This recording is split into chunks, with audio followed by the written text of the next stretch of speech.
Okay, I Okay, see you're good. YouTube on. All right. Yep. Thank you, folks, for bearing with it. Joe Scott, you had something you want to say? Yeah, sorry, Chair. Just to reflect that as you indicated, we've come out of executive session at 9:30 and no action was taken during the executive session.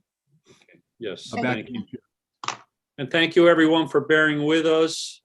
Just a couple of little discussions that we had to have. So we will move on to financials.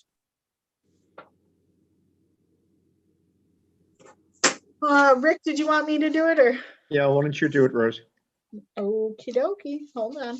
Trying to get to 13 here, too many pages. Okay, so the thing that stands out the most to me here was the administrative fees is extremely high for February, but that's not because it was all in February. That was the remainder of January ended up being paid in the first couple days of February this month.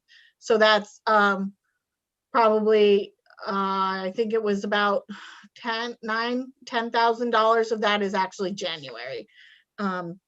Then let's see.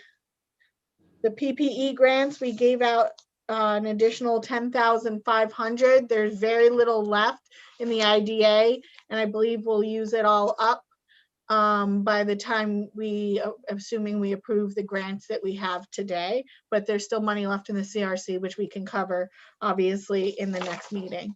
Our receivables number on page 14 came down a lot.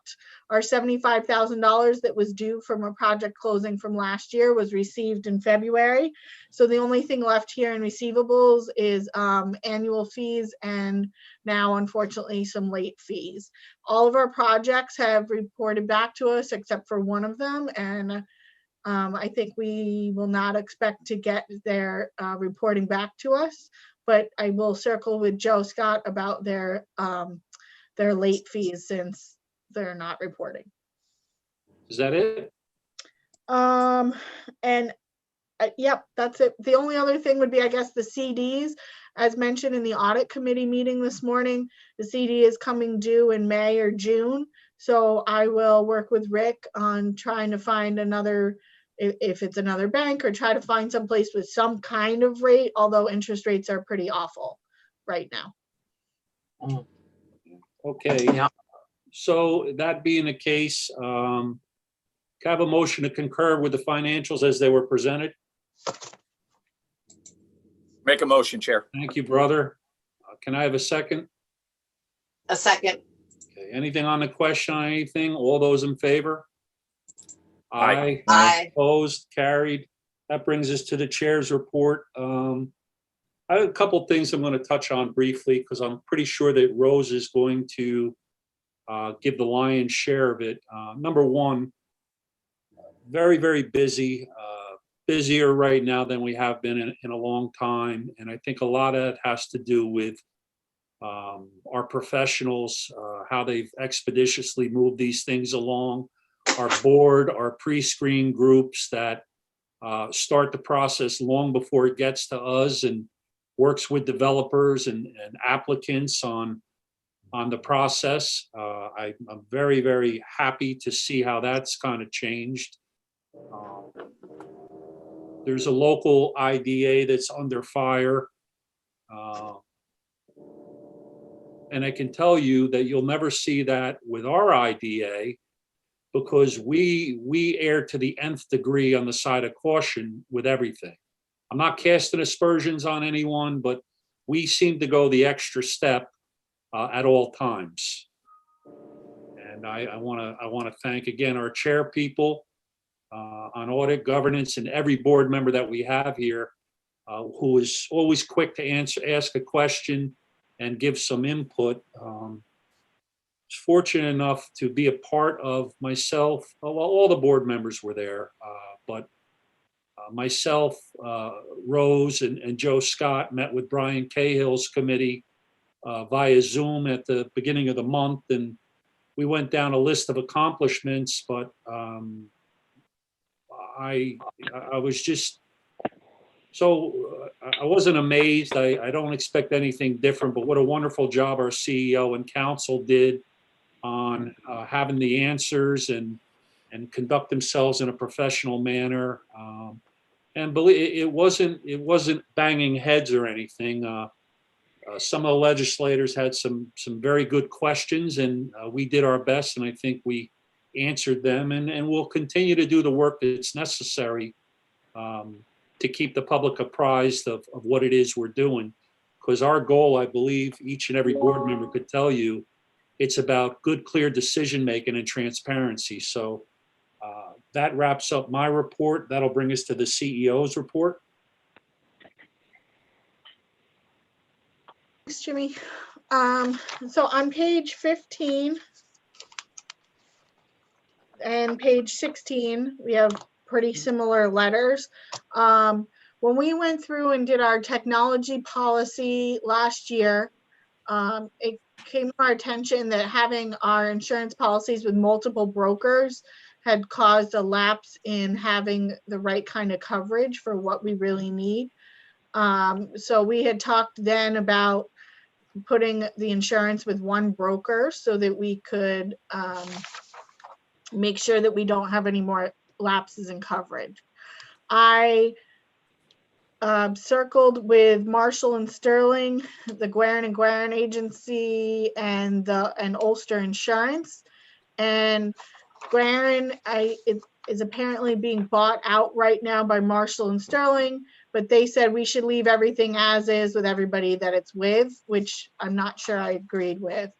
Marshall and Sterling and Ulster Insurance both said they wouldn't change anything else in our coverage, but they would take our insurance and take it as broker of record, meaning they wouldn't change the actual company that we have our insurance with, but they would take it on as they would be our broker. So we can leave everything as is, or we can try to house our insurance with one broker to ensure there's no lapse in coverage.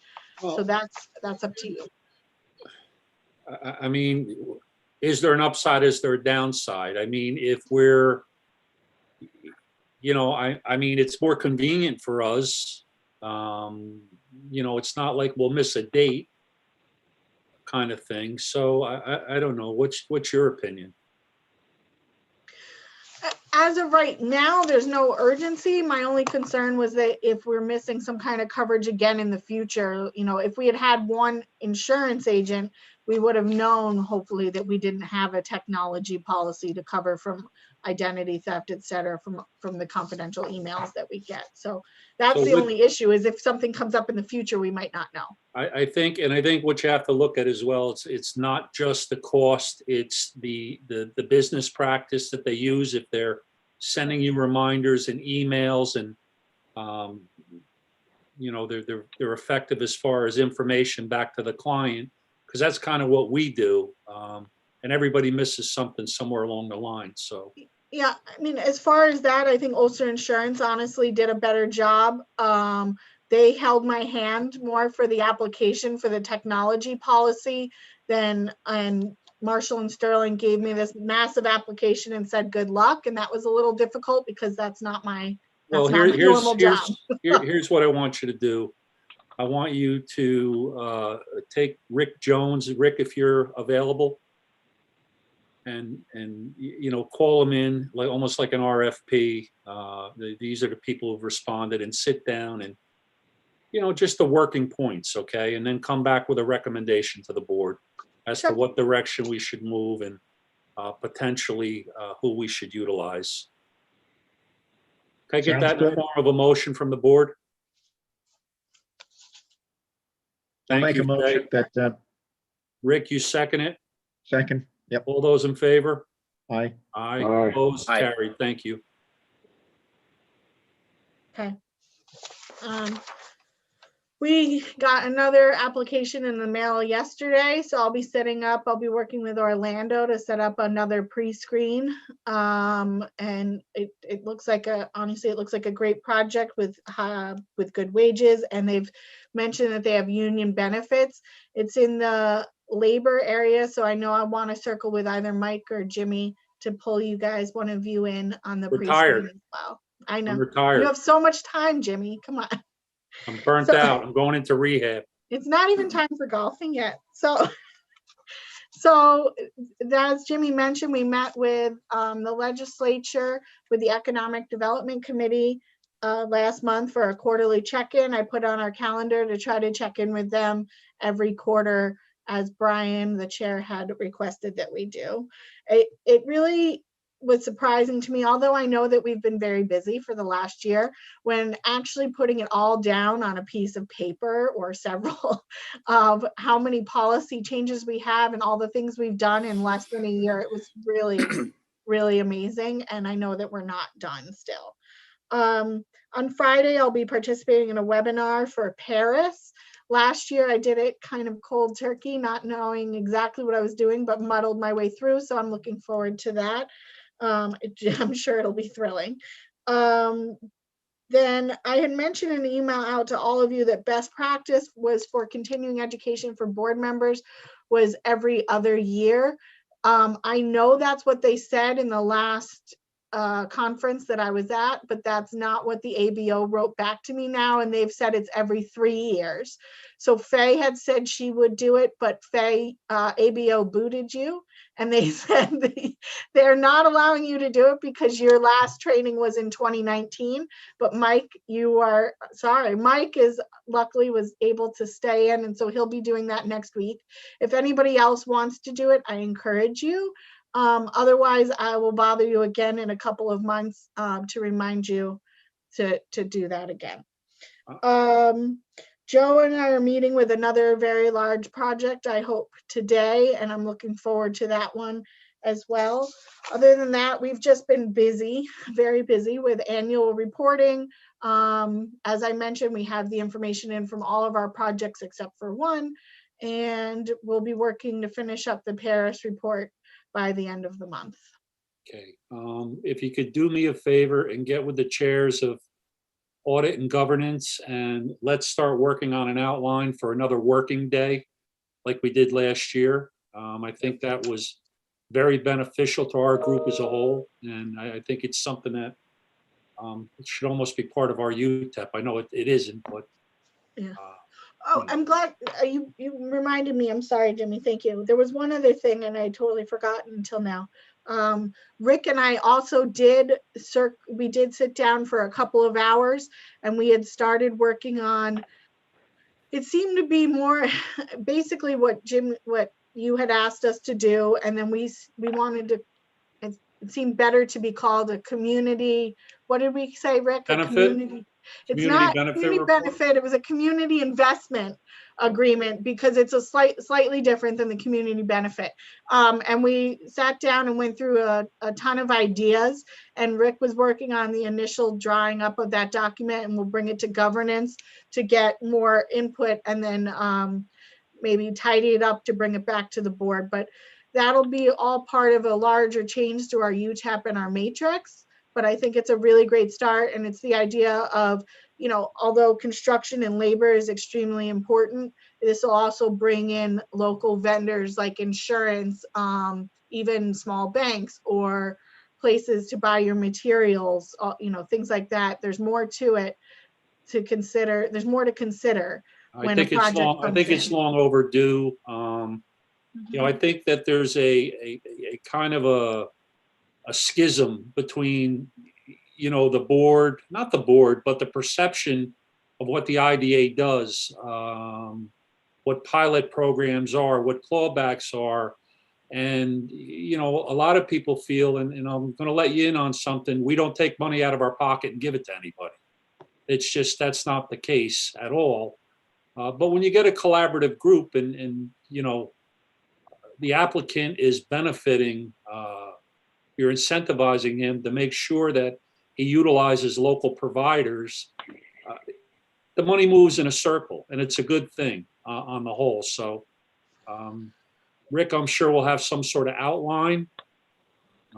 In this case, less is not more. So we'll kind of go from there. Anything else, Rose? Yeah, the last thing, to start the concept, I know we've talked a lot about it, the mentoring program.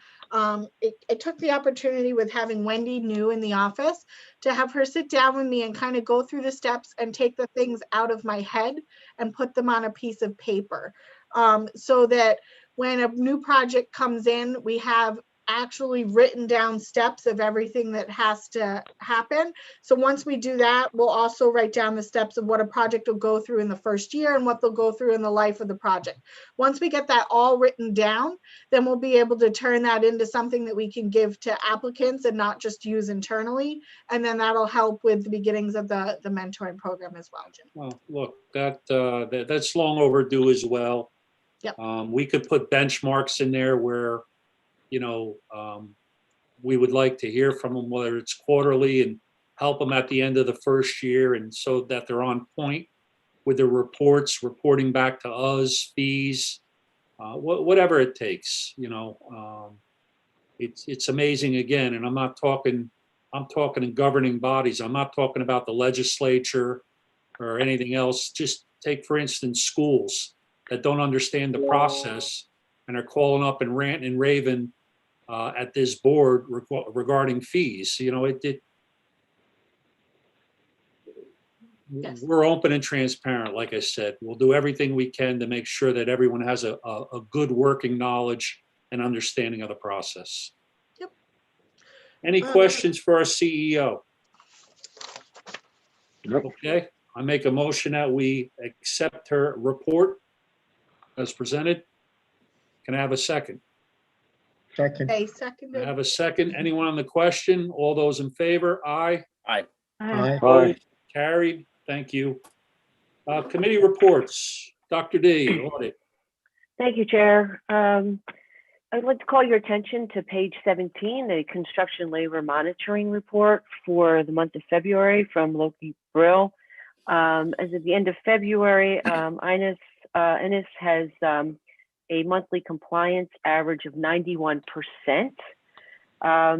We do not have data on the overall compliance, but last month it was at 79.72%, just under our 80% threshold.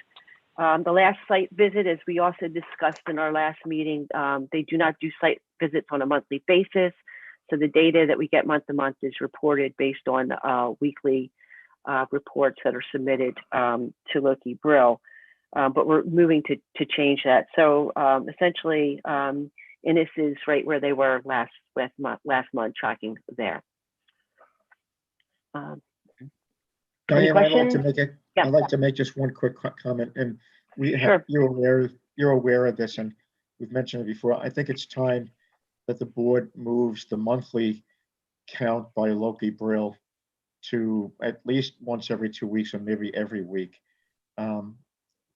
When they informed us how they were doing the monthly numbers, it's just based on one visit and during that month, and that just doesn't seem to be enough to make sure everybody's in compliance. I would suggest, Rick, that we sit down, we hash it out, and let Loki Brill know exactly what it is we're looking for, and how that fits in. I'm all with you about having up-to-date reports. Construction, for instance, over on a project like Innis, we'll say,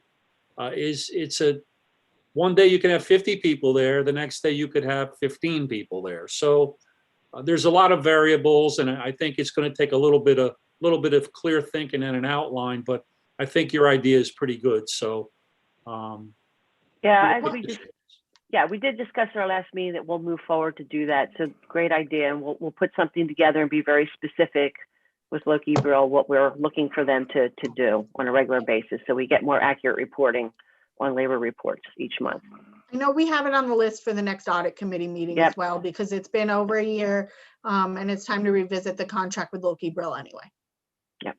It's like anything else. It's like micro or macro. It's garbage in, garbage out. We can only insert the information that we're given, unless you're walking around tapping people and going 1, 2, 3, 4, 5. But Right. yeah, so And we as got we to handle know, it. yep, as we know from the end of January's report, when they actually did do a site visit, the compliance was only 42%. So don't know if that's an anomaly or if that's actually, more reflective of each month. So as Rose said, we'll be taking that up in the audit, our next meeting. Well, we knew when there was a machine up there moving dirt around, didn't we? We knew that a long time ago. And put On Mike top Ham of in it. charge of it. That guy started a lawnmower on that field of grass. We knew that. Okay, how about our audited financial statements for 2020? Yeah, so this morning, the audit committee had the pleasure of meeting early, and we met with our accounting firm, UHY and Scott Lang. So essentially, if you look at beginning on page 18, these are the 2020 audited financials for the IDA. I want to call out that these are draft right now, particularly in the supplemental information section and some areas that you see that are grayed out or highlighted. This is information that still needs to be updated. What will happen is that information becomes available as we pull the Paris report together, which is due later.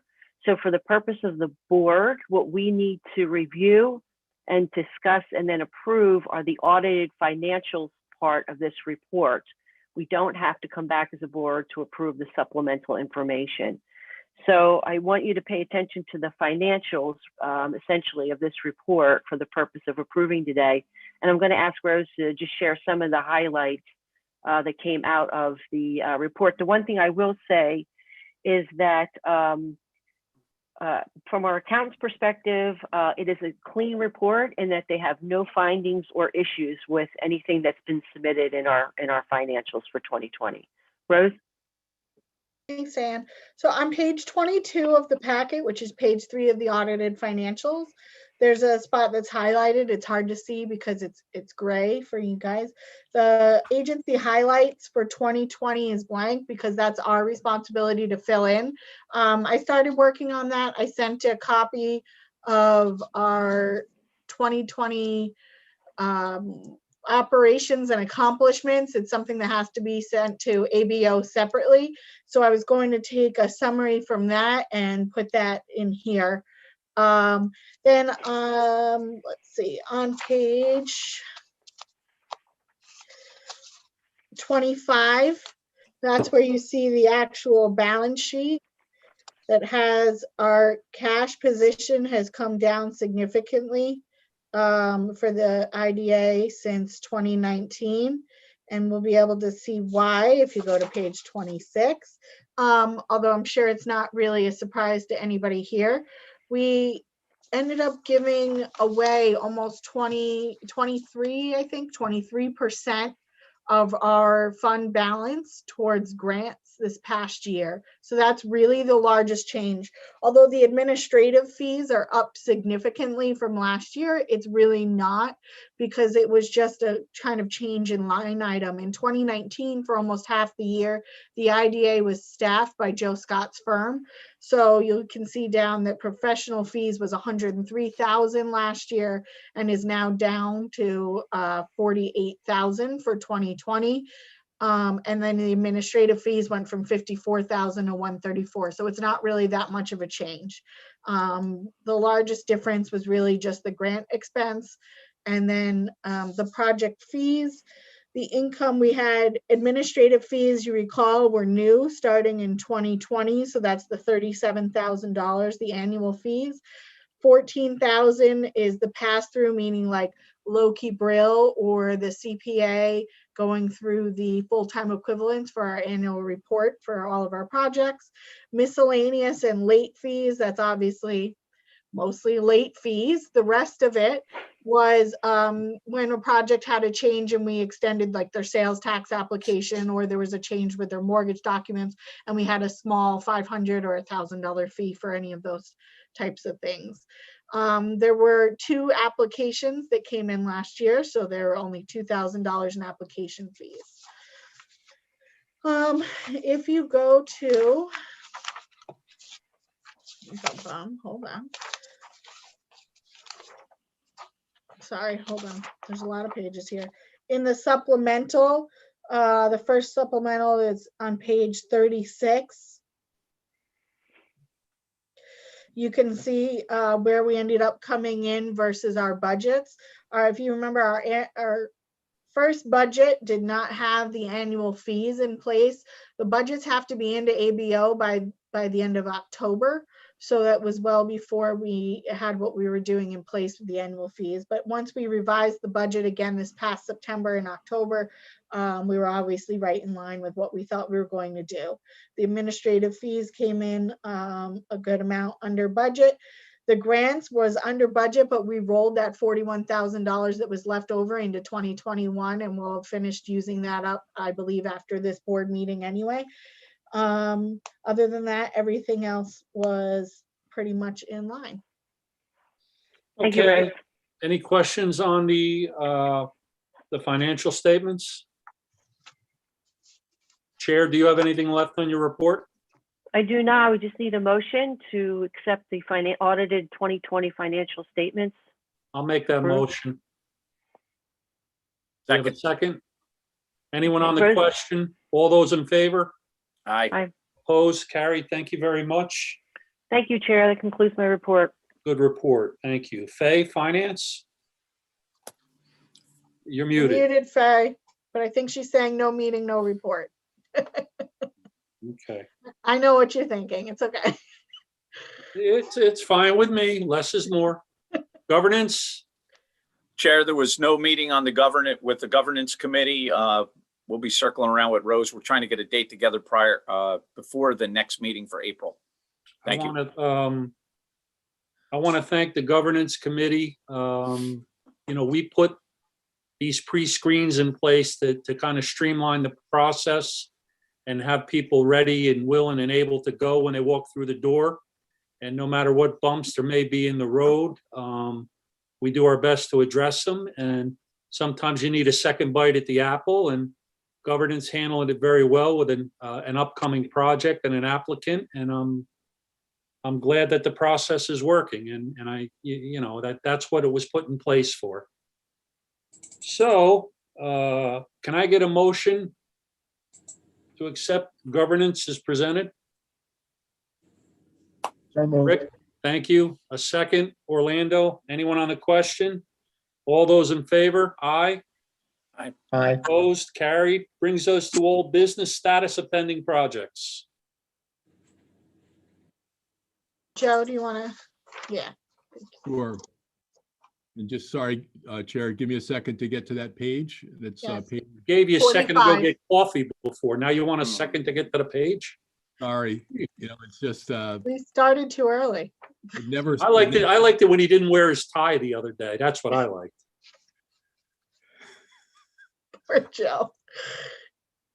So if you go to page 44 of the materials, you'll see, and this reflects both the chair's comments during his report and Rose's comments during her report, that the IDA is very busy. We have several additions to this pending transaction list.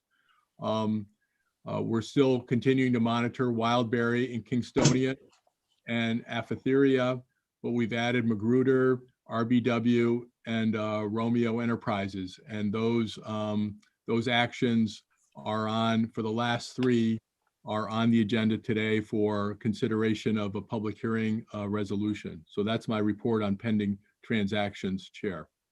Okay, that brings us to Magruder Solar, public hearing resolution. So they sent in a revised application, which is it starts on page 46. Matt or Greg or any of you want to just highlight what you had changed in the application, and then just give us an update as to where you were at with some of the things that the board had asked you to circle back on. Yeah, so we really appreciate the time to present to the board again here today. I think Jim was referring to our project in terms of that governance, and getting to present new information to the board based on the feedback we collected during the pre-screening process. So we definitely benefited from that and do appreciate that opportunity. I think with our application, we focused on trying to make our workforce commitments more tangible. So since the last time we were in front of this board, we did enter into a memorandum with the Ulster County Building Trades Council, which I think you may have seen. They sent a letter to the IDA in support of our project. So we're very excited about that relationship and the commitment it means to using local contractors and local labor in support of our project. So we did make some changes to the prevailing wage commitments that we had in this round of our application as a result of that effort.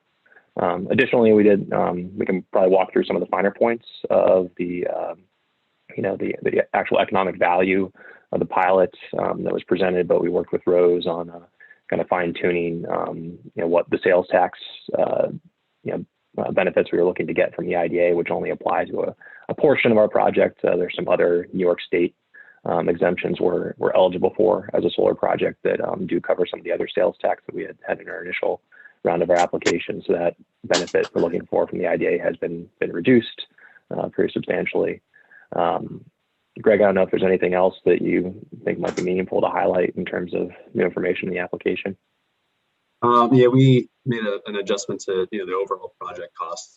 We had just an oversight on some of the aspects of the project that we didn't include in the cost, so that's been updated to reflect equipment plus installation and some of the other work required to install the project. All right, where do you guys stand right now with the municipalities? Yeah, so we are currently working on our Shawangum has a site plan and special use permit process that we have to work through to get approval of the project. So we were in front of the planning board last month, and we'll be in front of the planning board again this month. So we're hoping that we're very close to starting the coordinated review under seeker with the planning board as the lead agency, which will start kind of the review of the project process from a permitting perspective. Additionally, I think we alluded to last time we were in front of this board that one thing we got worked with the town on, the town assessor and Mr. Volk, who's the town supervisor who's on the call today. They recommended a third-party appraisal firm to try to get an actual appraisal of the value of the project to help them better understand what the tax picture for the project would look like. That report has not been published yet, but we expect to be able to share that report with the town this week. So I think it's in the final stages of being reviewed by that firm. Some of the preliminary results that firm shared with us, we're happy to report, we think line up very well with what we put into our IDA application. So essentially, we based the values we're looking at for the pilot payments in the IDA application around an assumed valuation of the project at $400,000 a megawatt. So we have a 5 megawatt solar project that we're bringing forward in the town, and the appraisal report looks like it'll provide a range of valuations between $200,000 and $500,000.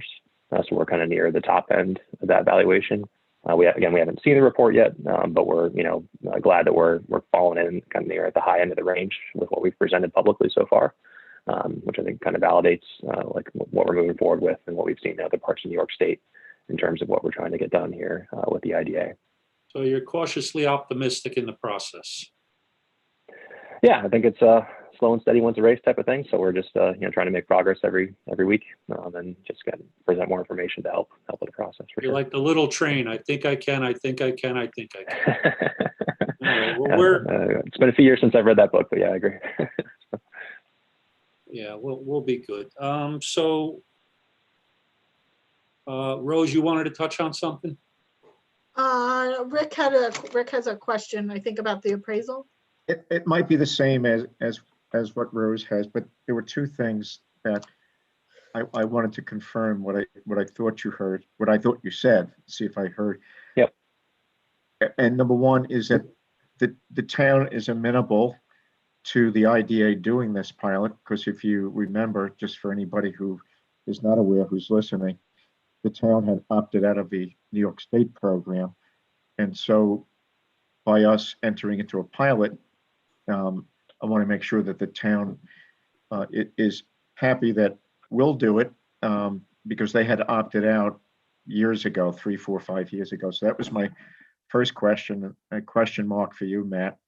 Is that what I heard? And the second item, and we could be talking about two different things. You indicated that the range of appraisals would be from, I think you said 200 to 500 at the top end of the scale that you had been anticipating of 400,000. that's not the same as saying that you're at the top end of the scale in terms of what you're willing to give in terms of a pilot payment.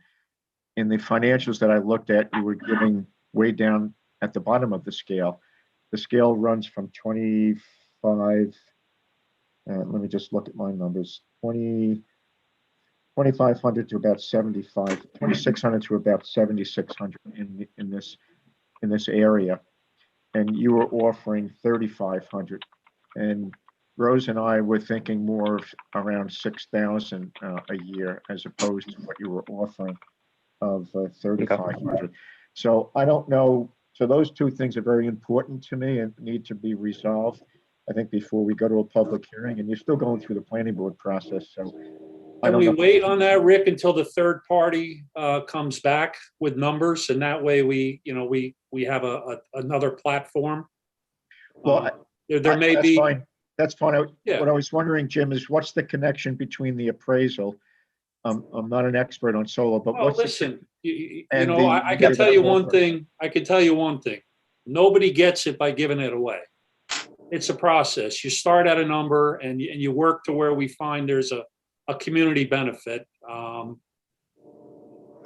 we'll get I there. was just wondering if the project could connect the appraisal value with what you're going to offer the town. Well, I don't know if you lock yourself in then to some sort of percentage, but I think it's something that's on the table for discussion. I mean, we wouldn't want to create an environment where we lock ourselves in on how we do these kind of things. So I agree with you in principle what you're talking about, but let's wait for the the other report to come back and talk as a group. Jimmy, Mike has to speak quickly and then leave the meeting briefly as well. Okay. Mike, do you want to explain? Yeah, being a part of the Hudson Valley Building Trades, I have to recuse myself from voting on the project or anything. We have entered into a memorandum of understanding that we'll be performing the work on that project. I've talked to council on this, and council advised me that I should recuse myself. Okay, so I'm going to put you in the waiting room for the remainder of the discussion on this as well. Right. And Rose, if I may, just to follow up on Mr. Ham's comments, there's no legal conflict, but there are we want to be very sensitive on issues regarding the county's code of ethics, the IDA's code of ethics. So out of an abundance of caution, Mr. Ham is going to recuse himself, not abstain, but recuse himself, which means that he will be out of the proceeding. He won't be participating either by listening passively or even an abstention. He'll be outside any discussions with respect to this matter. Just as a procedural thing, Joe, and I'm a little confused with the position on that. If Mr. Ham had a financial interest, if he was a contractor and was bidding on the work, it's a little bit different. It's like Kevin Bacon, 12 degrees of separation. Where does it begin and where does it end? I mean, I'm not looking for an answer right now, but an opinion on it somewhere down the line, because we've had that in a couple of projects where people felt that way because there was some sort of business relationship. But I'd like to get a determination letter, so I don't want anybody to feel as though they're on the spot. Sure, will do, Chair. Thank you. Yeah. All right, so Mike, I'm going to put you in the waiting room and I'll let you back in shortly. Thanks. So Matt, if we could go back to my two questions, particularly the one about the town. Yeah, for sure. And I think I need to make it overwhelmingly clear that we do not speak on behalf of the town. So I know Supervisor Polk is in here listening today. So I think our understanding is what you alluded to, is that the town did opt out of 47 several years ago. They've communicated to us that they opted out for a reason. John's been very willing to talk to us about our experience across New York State and entering into pilot agreements with municipalities. They suggested, contacting this third party appraisal firm in order to provide more information to the town assessor about how to look at our project. So per the town assessor, he's been talking to other assessors throughout the county and some neighboring counties about how they look at solar projects. And we thought that this third party firm, and he thought it was, a good way to present some additional information for him to consider. So I think Again, this is more of a slow and steady approach that, we want to provide more information to the town. I think at the end of the day, we have to go to the town board to talk about our project and, try to win them over. And we're not, we don't, have them here yet. I think if we go to a public hearing in front of this board, the town will participate in some fashion. And, it's our goal to try to, put them in a position where they can, share in the success of bringing this project forward in some way, shape, or form, and speak to that at some point in the future. But I don't, I can't speak for them today. So Okay. I On just your, go ahead. Sorry. If you had more on that, go ahead. no, sure. Go ahead, Rose. I was just going to say, so we had asked them to discuss the construction labor with local unions, and making sure there was the union labor, prevailing wage. They've also been speaking with Ulster County Economic Development, and I'm working with them on some kind of benefit agreement with either Ulster County or with BOCES, and they're looking to make some kind of community benefit agreement or some kind of contribution towards workforce development in the green technology area. And they've revised their application, and I think have been making steps towards everything that we've asked them to do. And so I just wanted to remind the board that the only step we're looking to do here today is just to move it ahead to a public hearing, not to say that we're necessarily approving the project, but to be able to then gather more information like the town's opinion, et cetera, as we continue getting their background check and everything else that we're working towards together. That being the case, is there public resolution prepared? Yep, on page 69.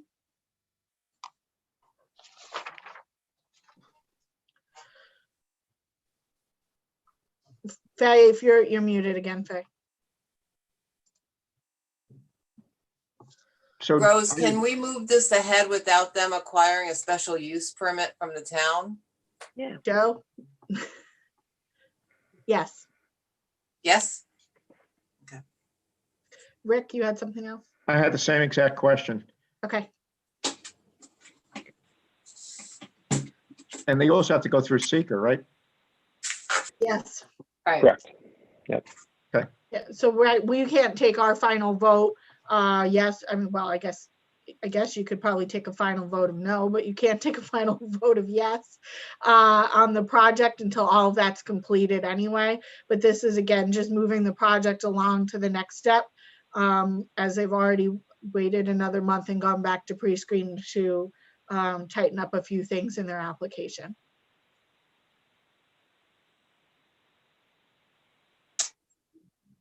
So I'll make a motion, if it's appropriate, to bring this to a public hearing. Chair, if that's okay? Works for me.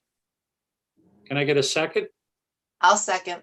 I have a second. All those in favor? It's a roll call, Jimmy. It's your Okay. favorite. James Malcolm, Yes. Diane Einen, Yes. Faye Storms, Yes. Michael Ham. Sorry, recused. Orlando Reese. Yes. Daniel Savona is absent with notice, and Richard Jones. Yes. Okay. I also wanted to remind the project that we had discussed also the idea of maybe a better percentage for the locals. I think it was you had a 5% discount, and we had talked about how other solar projects had done up to a 10% discount, or in some cases, I guess there was a 15% with other solar projects if the people had come in early enough in the application process. So something else for us to talk about, and we can talk to you all after the meeting about. Sure. So I didn't mean to, if anybody else had questions, I Oh, obviously yeah. didn't mean to cut Rose, off. I'm I just sorry, wanted- one more thing. In the financials, and maybe this is the town should take note of it. There was nothing there for decommissioning in the financials that I looked at. And the town, not to tell the town what to do, but they should be concerned with that. So I'm just wondering, was that an oversight or? It's also something Yeah, so that I we guess- could deal with too. Yeah, so the town does require a decommissioning security to be posted as part of their special use permit process. So I think the way we look at that, Rick, is that there's a carrying cost to like a bond or a letter of credit that we just kind of rolled into our operating costs. It's not a overwhelmingly significant amount of money. So we could, at the end of the day, we can provide an estimated value for your records to show what the actual money will be set aside, but it's just kind of like an OpEx item for us for the project. Now, why couldn't the project continue on and on and on? I mean, with just replacing the solar panels after they're no longer useful. I mean. Yeah, I mean, I think, it's tough to say what's going to happen 30 years from now, Well, for that's sure. true. You don't know. So but I think at the end of the day, the bottom line is that in our lease agreement with the landowner and in our agreements with the town, we commit to removing the project at the end of its life. So, there's money set aside to cover an estimate of that cost. And that's the intention, is that you can restore the property back to its current state, life, and that there's money set aside to do that. Thank you. Yep. All right, are we good? Rose? Yeah, that's it for me on this. We'll just have to continue moving forward. We'll have the cost benefit analysis for the next meeting on this, and we'll have the public hearing hopefully done by then, and we'll have I hope the rest of the terms finished up, and maybe be able to move forward on a vote next meeting or the following. Okay, listen, guys, thank you so much for coming back to us and acquiescing and getting some things done. Appreciate it. It always helps in the process. So unless you can stay if you want, but you can go too. It's up to you. There's a lot of boxes on the screen. There are a lot. Riveting. Well, thank you very much for looking forward to moving our discussions forward. You're welcome. Thanks. That brings us to new business. RBW Studios. Is there anybody from RBW here? Oh, there's my friend. I didn't recognize you, Charles, without your mask on. Hi, good morning, everybody. My name is Charles Brill. I'm the managing partner of RBW, and I also have my business partner, Theo Richardson, who's the director of innovation. Thank you for the opportunity to consider our application. I'd like to say a few words and introduce our business, if that's okay with everybody. Please do. So as an award-winning design brand and manufacturing company, RBW is a brand for architects and designers looking for a higher quality of light.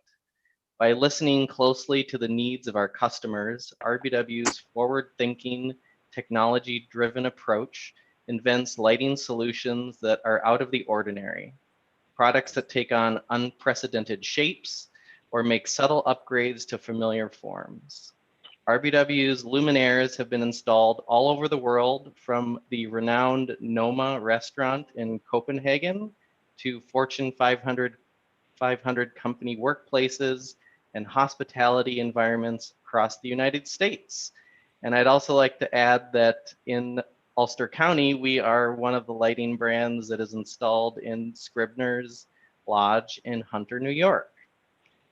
When RBW was founded in 2007, our goal was to create a company that would not only change the game of lighting design, but make a positive, lasting impact on both the planet and our community. As one of our first decorative lighting brand manufacturers in the US to be a certified B Corporation, we have been verified to meet the highest standards of social, environmental, performance, public transparency, and legal accountability to balance profit and purpose. B Corps are accelerating the global cultural shift to redefine success in business and build a more inclusive and sustainable economy. You can learn more about our brand at rbw.com and our recent investments in our community, including cutting carbon emissions and employees by offering a living wage standard and covering 100% of monthly healthcare contributions. We look forward to partnering with the town of Ulster and the IDA in our ongoing journey and exploration and discovery and continuous improvement. And thank you again for listening. Thank you. So where are we at? We have a resolution prepared? We do, didn't know if you wanted to just go through, hold on. Make sure everybody had a chance to see on page 84, the number of employees and the wages. And on page 85, the benefits that are offered. RBW offers. It's the kind of project that each and every IDA should aspire to have in front of them. The big concern out there, and people talk FTEs, sometimes they forget that you need medical insurance. You need a better quality of life, meaning whether it's a 401k or a pension plan in place, and you can build off of those things. So those are the kind of projects that really add to a community. They help raise the tide. So thank you.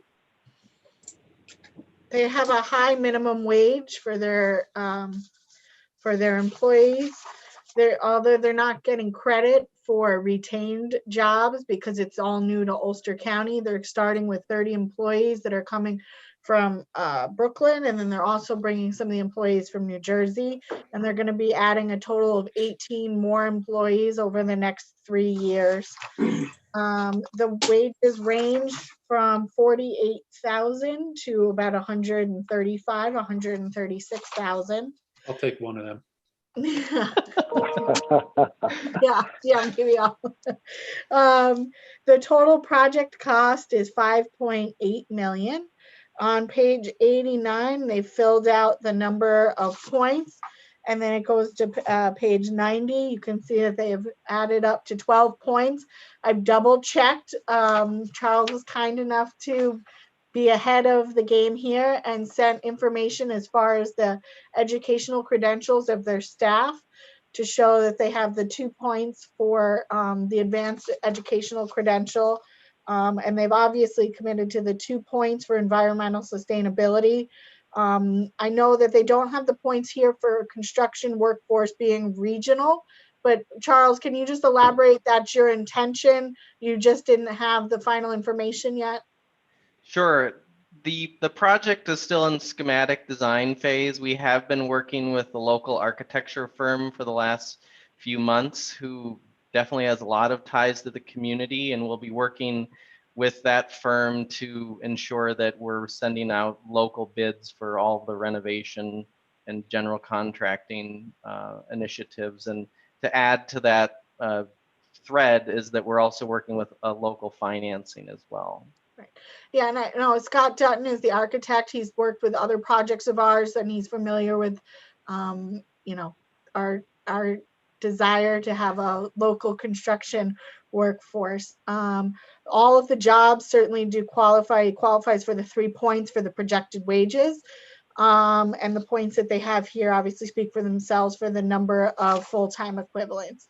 So all of that brings it to it's in an economically distressed zone in the county, and Joe Scott is going to work to make sure we have that verification on file. It's obvious it's within 1/4 of a mile of public transit. So all of that brings it to 12 points, which would then be a 15-year pilot as written out here. The only change, and I just, unfortunately, I didn't get the email until right before the meeting. Charles, I would have circled back with you on it, and I unfortunately have to ask Joe here and on the spot as well, is you have your evaluation. It's not much different.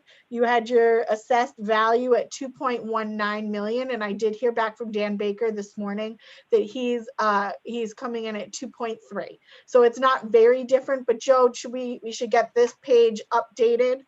And then with that, take that to a public hearing, assuming that's what the board chooses to do today. That would be my recommendation, Rose. Yes. We give the company a couple more days to update that page, because once we schedule the public hearing and notice it, we make clear in the notice that the application's available for public comment, and we want to make sure the application is accurate. We can Charles, make that I had a update. question. ahead. Charles, I had a question for you.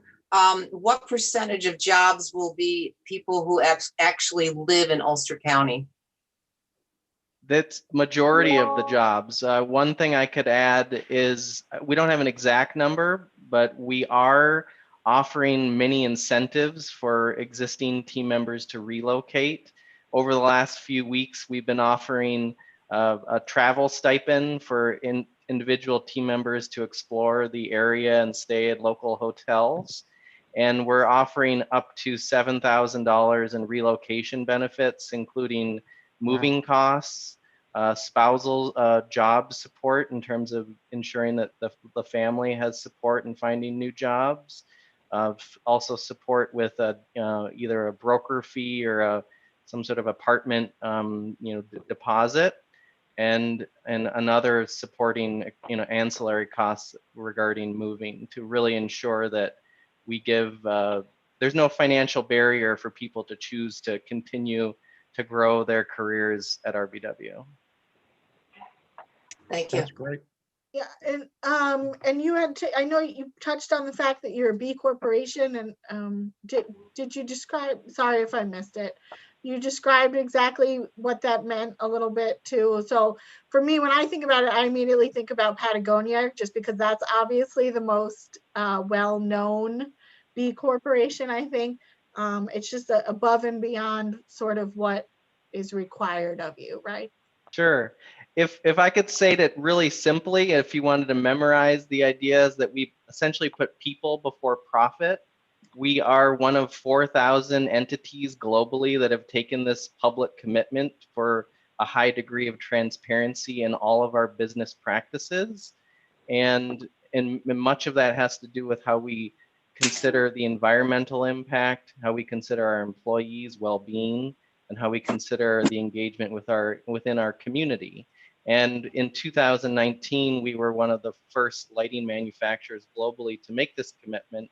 And it goes so far to make an amendment to our formulation agreement. So even if I am no longer, my Theo is no longer managing the organization, RBW will continue to make this impact on all aspects of areas of our business. So Charles, just to clarify, you guys are a B certified company. You're not a B Corp, which is actually a legal entity. You're a B certified, which you have to be certified every 3 years by an independent organization. Correct. There is a different entity type that is very similar in name, but the B Corp certification is a nonprofit entity that manages the certification process. Okay. And where are you in the 3 years of being certified? We are going to be renewing next year, and we're really excited about the potential of renovating this dilapidated building, only because of the impact on the environment can greatly be improved, our score, based upon certain improvements to the building in terms of reducing energy consumption. Our stretch goal is to convert the building to a LEED certified building, which adds additional points to our certification, and other aspects, including the energy saving improvements that we're planning to consider as part of the renovation costs. Thanks, Charles. Rose, Yes. I think you said this.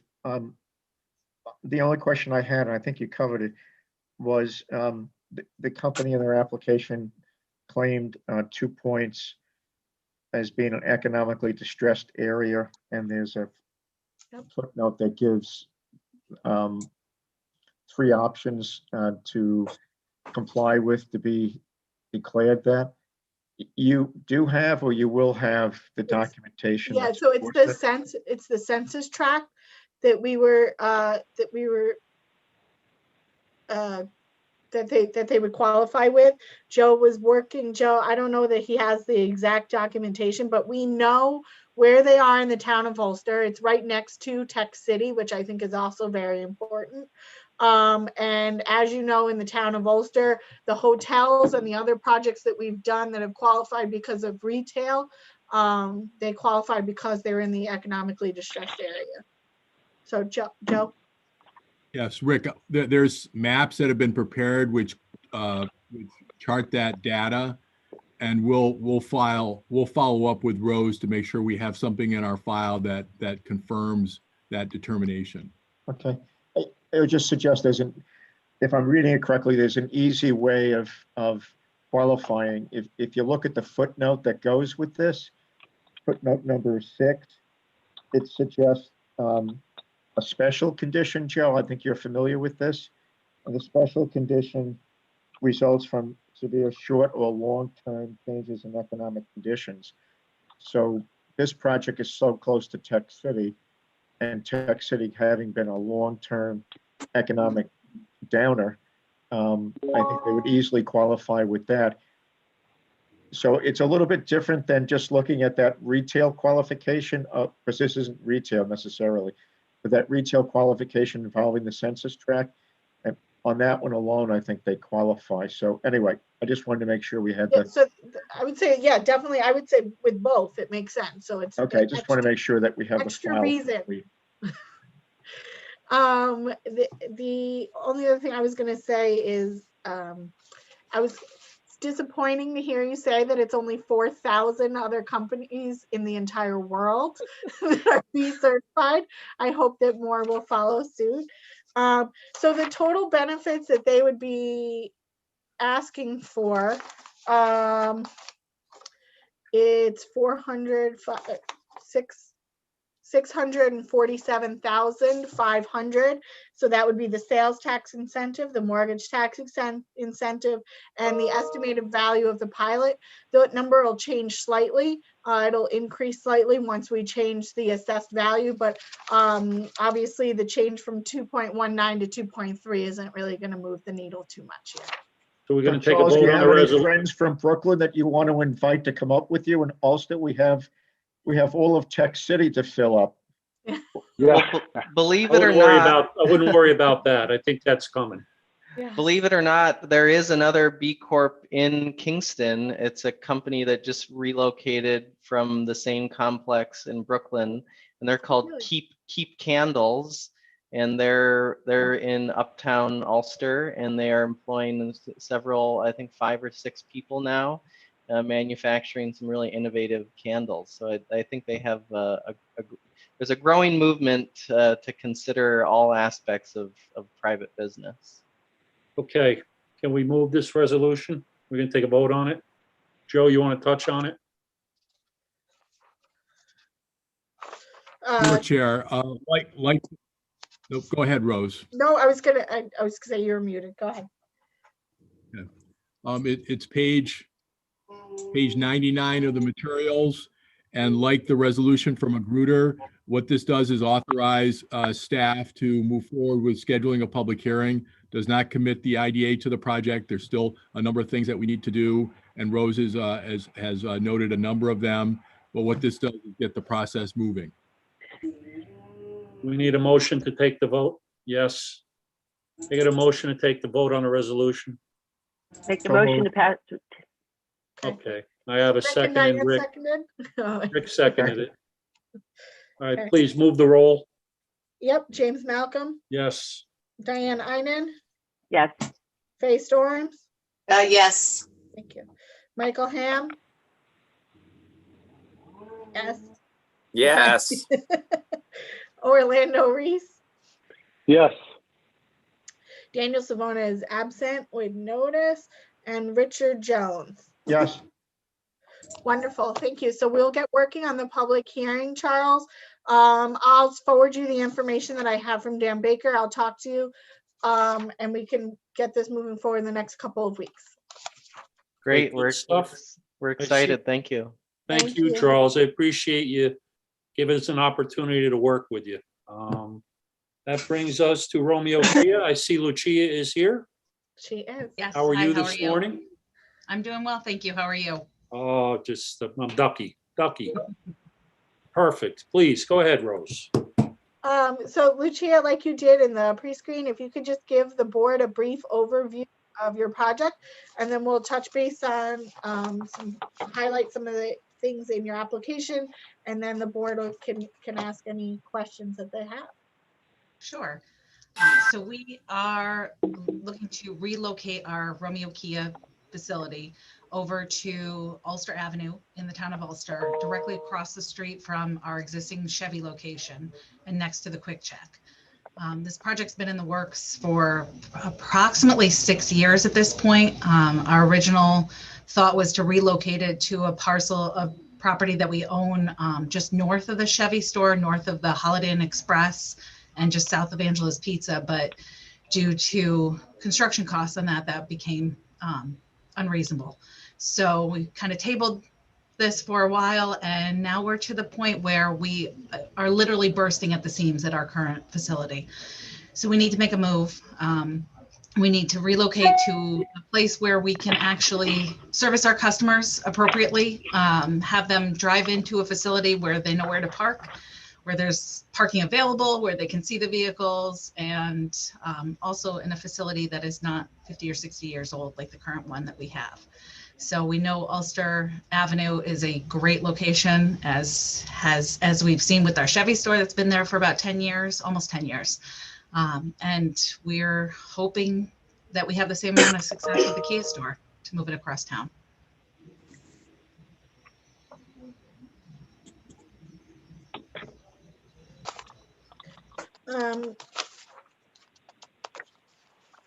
I'm trying to flip through. So one of the things that came up in the pre-screen is something that we were taking note of on page 109. You'll see the estimated sales to customers in Ulster County. And then that sales tax revenue would come back to the county.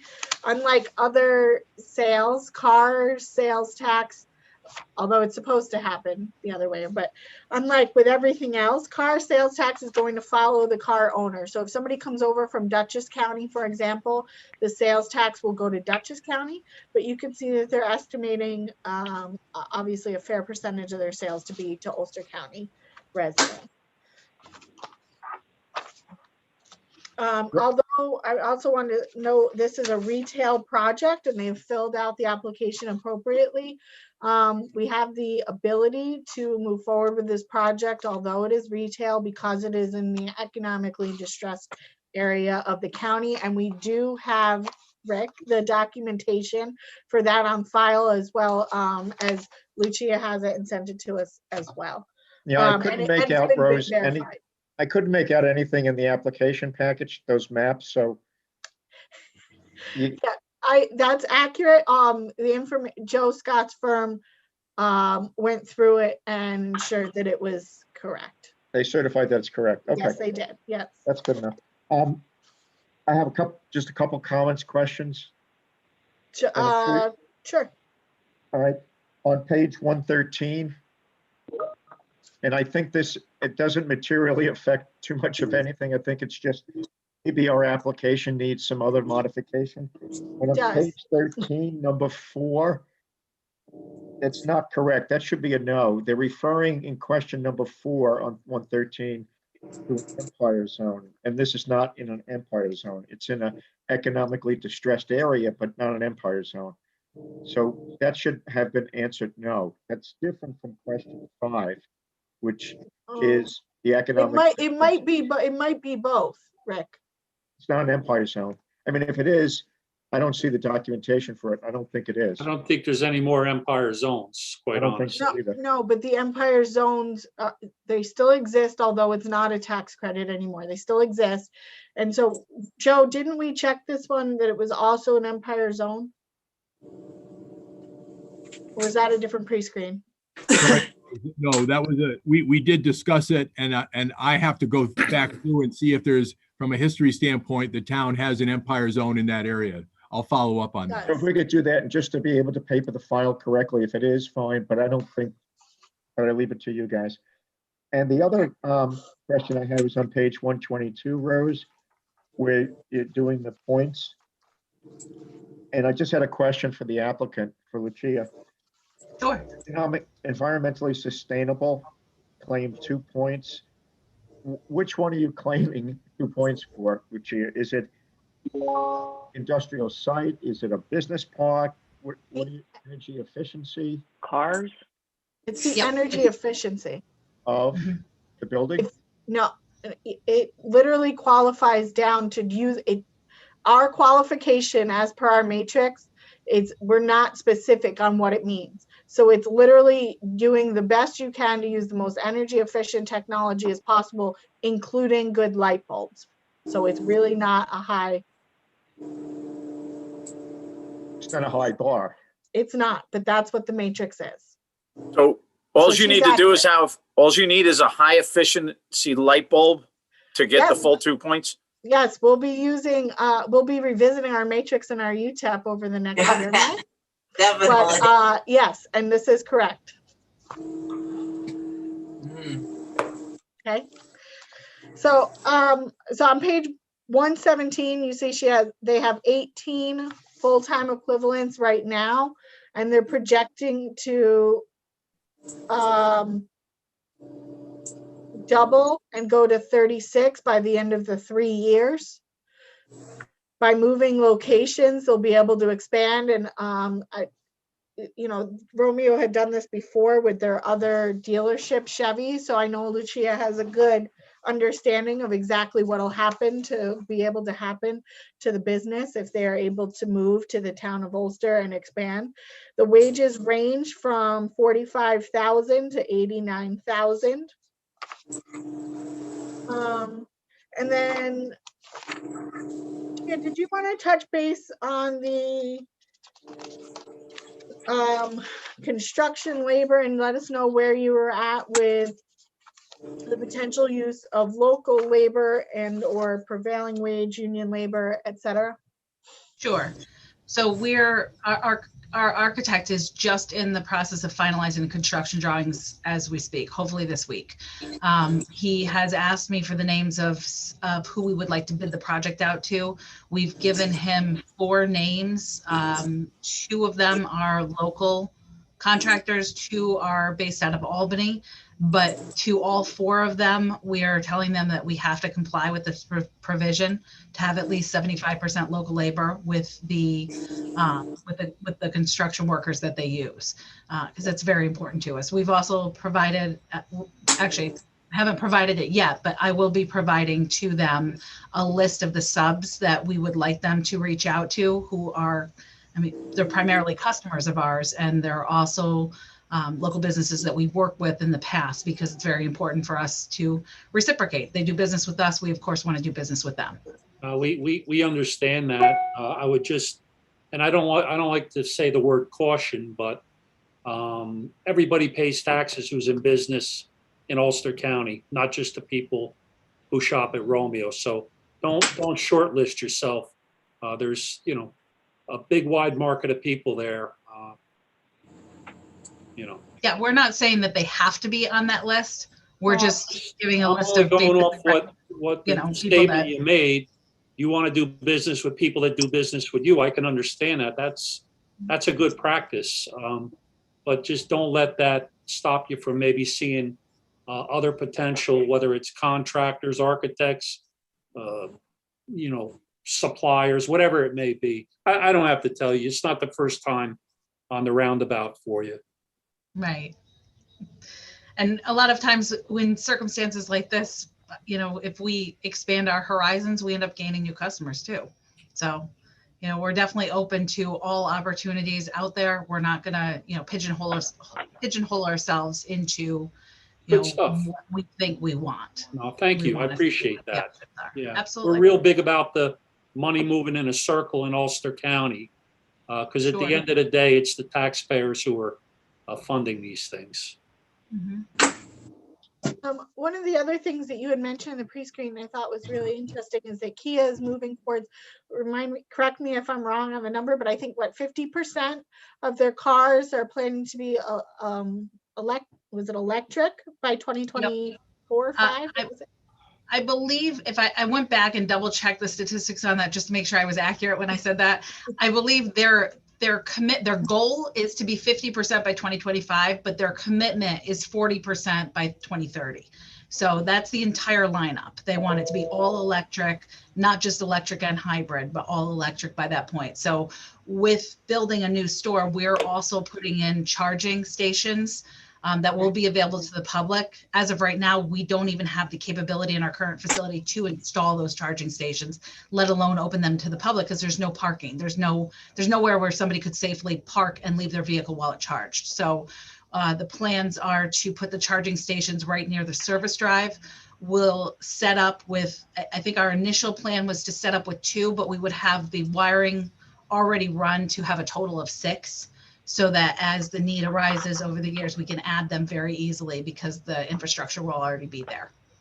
So that seems to me that that's also contributing to the environmental potential benefit to the environment. And will those charging stations be open just to your customers or anyone with an electric car? They'll be open to the public. They won't, as of right now, the Tesla vehicles still have a separate charger that's not compatible with the standard charger. We're going to be using a standard charger because obviously that's what Kia uses. So they won't be Tesla compatible, but they'll be compatible with everything else. Yeah. Whereas I just have a couple questions. Is this okay to time to do it? Yeah, go for it. Okay. I just wanted to clarify the sales tax. You're projecting 34% of sales tax will be from customers within Ulster County and 62% outside of Ulster, but within the state. Those are actually based on our numbers from 2020. So the projected numbers, I increased the projected numbers, but I didn't change the percentage because frankly, I don't know. I don't know how it's going to change. I anticipate that we'll have an uptick in business from Ulster County, but I wanted to make sure that the numbers were realistic. So I based them off of our 2020 numbers. Yeah. Thank you. And I was also curious, given that you are a franchise, there are certain things that you indicated that are dictated by the fact that you are a franchise. So in terms of if you could, just a rough percentage, like overall of the cost that it's going to be to get the new dealership up, kind of what percentage of that is restricted to things that you have to purchase and or do, through Kia as a franchise? Sure. Well, Kia is a little different than, say, General Motors. When we built the Chevy store, they were very strict as to what we did, what products we bought, how it laid out. Obviously, it's been 10 years since that, so the manufacturer programs across the board have changed. But Kia in particular, Kia has 2 levels of what they call brand imaging stores. The first level is called a gallery facility, and the second one is a core branding facility. We're doing the core branding facility because it allows us more flexibility for what we do. With the gallery facility, you get more incentives from the factory, from the manufacturer, but the costs to put the building up are astronomical. I mean, they have things like a $30,000 chandelier. And frankly, with our Kia store, I'm not putting a $30,000 chandelier in the store. Just I wouldn't had a do it in lighting any of guy our on. stores. Just Yeah, right. had Get a the lighting lighting guy, guy on. right? He'll give you the chandelier. I'm still Yeah. here. I can doing give that you in a a car good deal dealership. on a chandelier. He's like a sniper over there. Yeah, right. Awesome. There we go. Can I get you a quote today?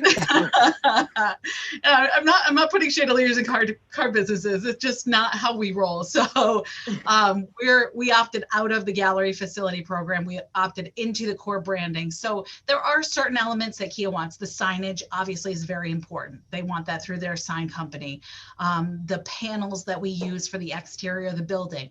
But what's great about what's happened over the last, I'll go even the last 6 years since the first time we visited the idea of building a new store, they've opened up the possibility so that now you can have a comparable product that matches the look of what they want. So we can submit to them and say, hey, listen, you asked us to do this manufacturer out of California, but we have 2 manufacturers here in Ulster County we'd rather use. So we approve these. And from what I'm being told from our architect who has worked with Kia at least 5 times in the past, and also with the people at Kia, there's about a 97% approval rate when you put in those requests.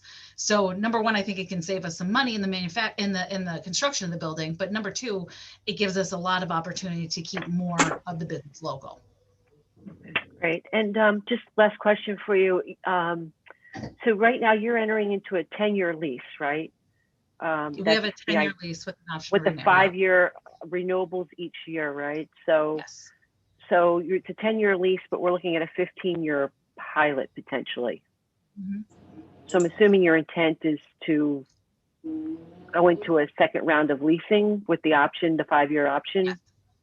They're Yes, the and owners of the land as well. It's the same owners of the land as it is for the dealership, Diane. It is, it's just a Oh, different. okay. entity. Yeah. Yeah, Wasn't clear in the thing. Thank you. Okay. yeah, no problem. If that takes care of that. Yeah. So yeah, I'm pretty sure we're gonna be able to renew. Okay, so on page 121, you see the total project cost is 5.8 million as well. On page 122, it's their points. So if the projected new full-time equivalence is going to be 18, so that it would be 2 points. The retained jobs, they get the 1 point for the retained jobs, because if they're not able to expand the Kia dealership here, then they were looking at another location potentially in Greene County, because they cannot continue to do business in Ulster County. And I know we spoke at length in the pre-screen about our definition of retained jobs and how we take that seriously. The projected wages would be 3 points. And that would be, just to remind you, the living wage is approximately, I'm going to round up for expedience here. It's 25% would earn over approximately $26 an hour, and 25% would earn over 200 times that. I'm sorry, would be over $18 an hour, and then $26 an hour. And then there are benefits included as well. The construction workforce, Lucia knows they're committing to the regional workforce, so Ulster County, and it's the 6 contiguous counties. The environmental sustainability we covered here. Community investment, they are definitely within 1/4 of a mile of public transit, as she knows they stop across the street from this space. 2 points for being in the economically distressed area of the county, which we said we know for sure is the census tract. And then all of that brings it to 12 points, which has the potential for a 15-year pilot. And one other thing, on page 124, the total amount of benefits had $679,000 for the total benefits. I know, Lucia, we had talked about, I don't know if you had put it in here or not, we had talked about the idea, since this is a retail project also, of you potentially working with maybe Ulster BOCES or something along those lines. I don't know what the word would be, some kind of mentor program or something to have them tour the shop and view the electric car setup and what that means, right? Sure. Yeah. No, I was in contact with BOCES before the pandemic.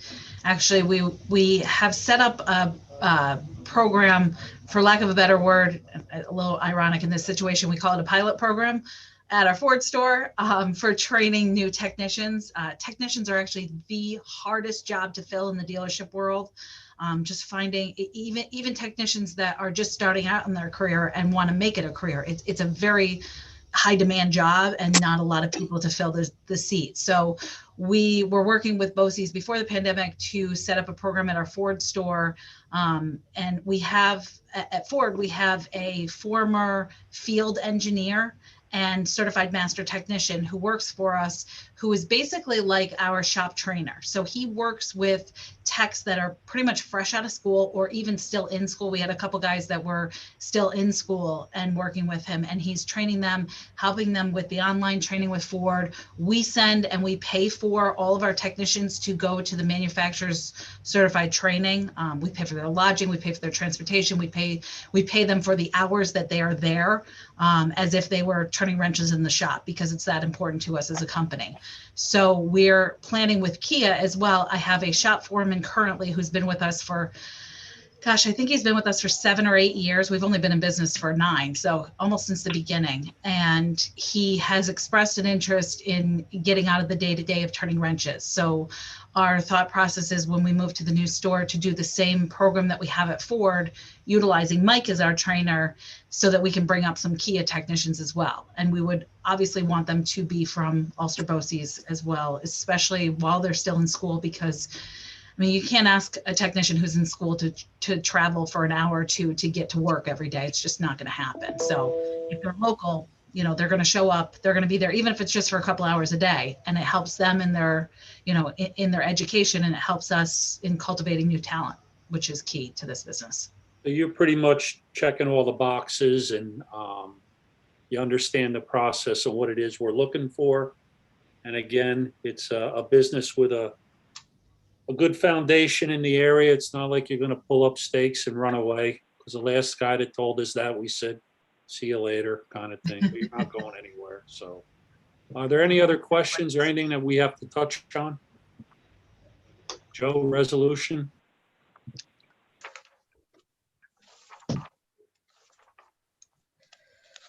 Yes, Chair. And it's 142. 142. Thank you. Thank you, Rose. Actually, on my screen, it's 141, but it's the public hearing resolution. And again, just like Magruder and RBW, this authorizes staff and council to move forward for holding the public hearing. Does not commit the IDA to the project. What it does is get the ball rolling. There's still some steps that we need to follow and conditions that we need to satisfy. But again, this gets the ball rolling and authorizes staff and council to move forward. And with that, I'll open up for any comments or questions. Okay, I think we've kind of deliberated around this thing, and I would hope asked everything we need. So I'm going to look to get a quick motion to move this to a roll call. Rick? I make a motion, we move this to roll. Orlando with a second. All right, all those in favor? Aye. Aye. Aye. Carried. James Malcolm, Yes. Diane Einen, Yes. Faye Storms, Yes. Michael Ham, Yes. Orlando Reese, Yes. Daniel Savona is absent with notice, and Richard Jones. Yes. Perfect. Thank you. Right. And Lucy, I'll be in touch with you about scheduling for the public hearing. Joe? Yeah, sorry, I got Orlando moving. Who seconded, Rose? Orlando seconded. It was Rick's motion. Okay, Rick and Orlando, got it. Sorry. Yep. All right, Lucia, we'll be in touch. We wish you the best of luck moving forward with your project, and hopefully it's all good news, right? Exactly. Thank you very much. I appreciate all of your time. If you Thank want to you. hang around, you can, but I think Charles wants to meet you and sell you some light bulbs out there. Sure. Good time. We don't want the Thanks, 3 Jen. for $1.50. You guys have a brokerage fee, right? Yeah, there you go. There you go. Have a good one. Thank you. You got it. Thanks, That Lucia. brings us to PPE grants for the board's consideration. Okay. On the last page, the only one here was for $232.66. We have $685.47 available. So this is very nearly wraps up the rest of what the IDA can do. And yes, we did go through the application and verify the receipts. That's why it's the amount that it is. Rose, I'm Okay. confused about what you just said, because when we did the financials, I thought we had, That was at 40 year end. what's that? That was at year end. You approved Sorry. 40,000 more. Yep, Okay. since then. All right, that being said, everyone's, I'm sorry, Faye, go ahead. You want I to? was just say I make a motion to approve it. Cool. There you go, Faye. Thank you. Can I have a second? Second. Orlando, I have a second. Anyone on the question? I don't see anyone. All those in favor? Aye. Aye. Opposed? Wonderful. Carried. Thank you. Okay, public comment on agenda items only. Anyone out there? Yes, this is John Balk, Supervisor in Shongam. The solar project, the public hearing has been set. Is there a date for that? No, it has not been set yet. We've agreed to go forward with it, but I'll certainly be in touch. It'll be in a couple of weeks. Okay, because the last one we negotiated a pilot with, we only get $400 a year. The IDA did for us, so we want to have some input into this. And When we was look at it this- as even though we opted out, it's a backdoor approach to getting their pilot. It's really not fair to When the was other this? Was it this IDA negotiated it for you? Yes, it was another project that got financing. It wasn't a solar project. It was a smaller, it was a restaurant. But we ended up with $400 a year. And it's, Could know, you we tell didn't us have what it- restaurant it was? I've been on the board 12, 13 years. I don't remember. I just it's trying to get the it in my mind. greenhouse project. Oh, the greenhouses. The greenhouse. Yeah. Yeah, well, we have a difference of opinion with them too. But anyway, we just want input, and I can't speak for my board. They may change their mind. So we'll see. Supervisor, every taxing jurisdiction gets input. Yep. You know, so we'll publicize the meeting. I would suggest that we'll get it out there in time, and you can let all interested parties know along the network over where you are to make sure they turn out. I don't know, even at that time, maybe we'll be back into public meetings, right? Yeah, okay. So, And I wanted to remind you, this is also a deviated pilot, so we'll also be reaching out to you and the school district and the county as well Okay. for your opinions, especially. I'd just like to say we're not opposed to this project. It's a beautiful site. It's hidden. Nobody's ever going to know it's there. And unless you fly over top, but we've taken the policy years ago to opt out.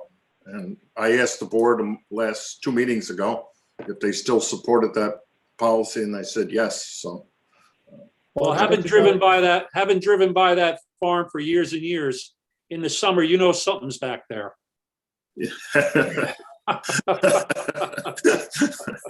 And thank you very much for being a part of our meeting. As we said, we're big on transparency and very sensitive to local needs. So Thank we you. may not always agree on everything, but we'll certainly give you your opportunity to convey your position.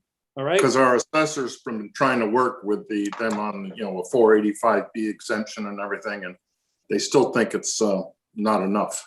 And Well, I'll let Rick come down there and see him for a little while. You want to rent him out for a little while, Rick Jones? We'll send him down there for you. because our assessor's been assessor for 41 years for us. So Well, it's like you put a number on it. It's like selling a house, right?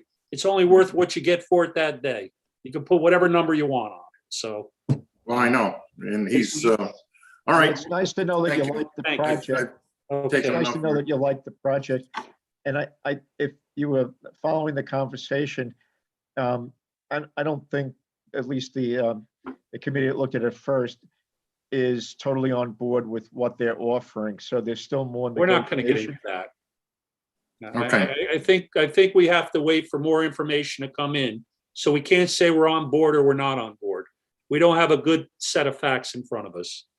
And they have said at our planning board meetings, I shouldn't speak for them, but they said this will not create any jobs long-term, just No. construction jobs. So that's, there's nothing in it later, so to speak. So, but Right. anyway, I've taken enough of Thank your you, time. sir. Thank you, Mr. Vaughn. All right, Okay. bye. Anything else under public comment? No? Can I get a motion to adjourn then?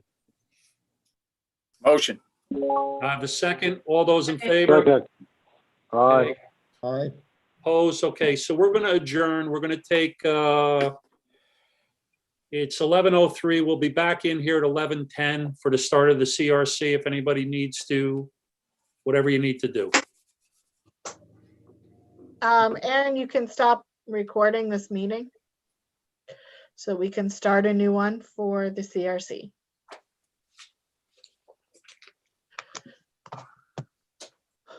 It's still Sorry, going. Rose, I've been having problems with my computer. It's okay. It's funny, it's my new office computer, doesn't do Zoom very well. Aaron's having trouble to get on. I don't know how. Okay, he's on now, so he can stop the recording.